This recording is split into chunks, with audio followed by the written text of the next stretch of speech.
Saibaba temple ఆరంభం. ఇది దేవస్థానం opening 10, 11, 12, 13. Saibaba temple ఎంతో ఉత్సాహంగా, ఎంతో ఆనందంగా అందరూ భక్తులల్లో సాయిబాబా టెంపుల్ దర్శనం చేసుకోవాలి. ఎంతో మనకు పుణ్యక్షేత్రం దేవస్థానంలో ఉంటుంది.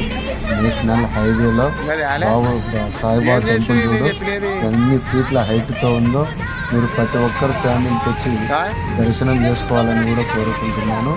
10, 11, 12, 13 తేదీలలో 10వ తారీఖు నుండి పూజల కార్యక్రమాలు కూడా జరుగుతున్నాయి. మీరు ఎవరన్నా కానీ సాయిబాబా టెంపుల్కి రావాలనుకుంటే కూడా తప్పక వచ్చి దర్శనం చేసుకోండి. ఎంతో సున్నితమైన జీవితాలతో దర్శనం చేసుకోవాలని కూడా మనస్ఫూర్తిగా నేను కోరుకుంటున్నాను. ఇప్పుడు మీ గణేష్. సగము